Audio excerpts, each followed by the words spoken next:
Hello, trading is closed on September 4th, 2020. We'll do our disclaimer, then make some predictions. This is my plan for Tuesday when the market reopens, and any trading decision you make is up to you.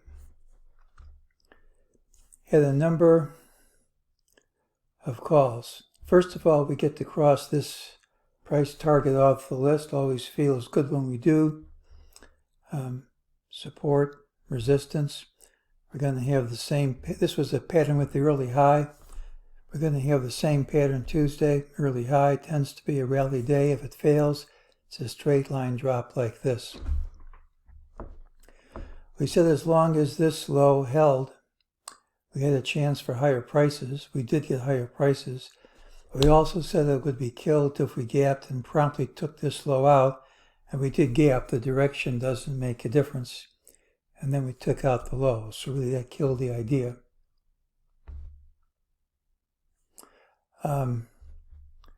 Need to gap, promptly undercut the low to continue the decline. It's quite unusual to have two back-to-back straight down days. And of course it started off straight down, but that's not how we finished up. These are the patterns for next week. A number of these signs of a impending low are still present. We got higher E-mini volume today than we had yesterday. Typically the day of the highest volume is the day of the low. It can be off by a day or two, but usually not much more than that. The volatility indices, they drop more, really on the verge of giving a buy signal.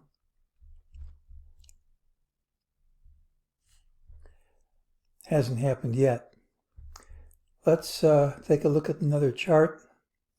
MEJT said this drop was false. Price would retrace, said this rally was false, and also says this one's false, and here's the target. Unless we gap up, that's my call for Tuesday. Gapping up seems kind of unlikely at the present time, but you never know. We've been rallying right into a holiday. It's a 3-day weekend. I've seen stranger things happen. We finally took out a prior low, but this low was also a TDST line, which is support. Now support extends to a bar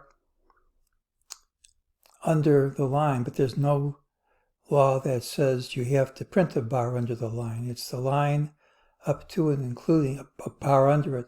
So we had a pretty strong rebound after hitting a support level.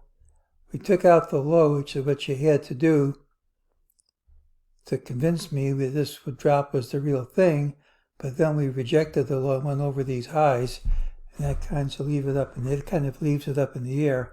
I'm still assuming that's the high, but you really want to close now under this low for confirmation, and if you close over this high, then the idea is wrong.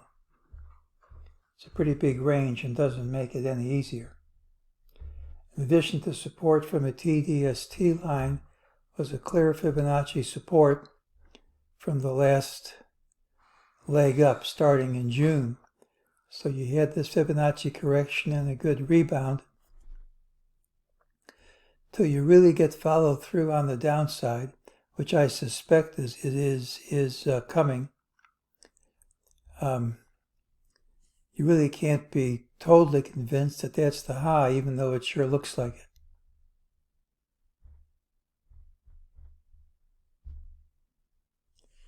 Well, here's the count we have, and I was expecting to see a wave blue C similar to this one. So if we're going to get it, it really would be convenient if we drop early Monday, and if we do, it adds confidence. And if we don't, we have to scratch our heads a bit more, and I'm not going to predict that one way or the other.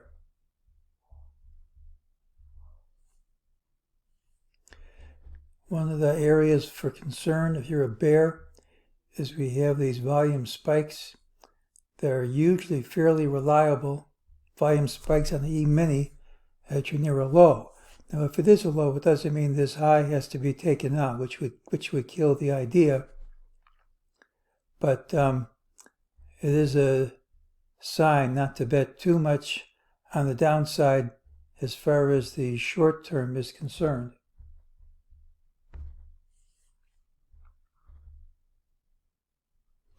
Tuesday's pattern has a early high just like today. Doesn't mean you won't gap up.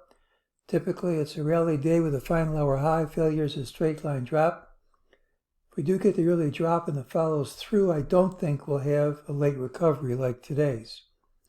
There is a lower target. Unless we gap up smartly, it's favored to print on Tuesday. I can't rule out gapping up, so you bounce strongly from some support levels.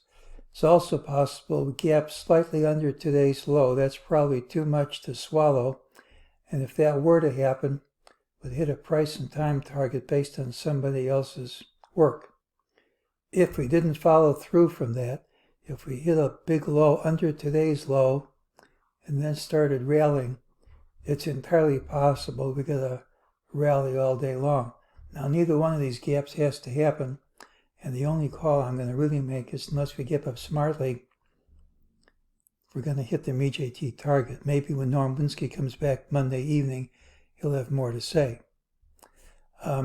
Here's my target. Be aware that a number of totally unrelated systems are calling for a low on Tuesday, and I get very suspicious of a big gap down on Tuesdays after a weekend. And if you come back after a weekend and there's a huge drop under this low, typically it's the amateurs who are doing all the selling. And even though I can't rule out continuing further down, if we start up again, you might see a pretty good recovery because it's a possible low on Tuesday. But the only call I'm going to make is this one. And as always, it's killed if we gap up, and that's today's call.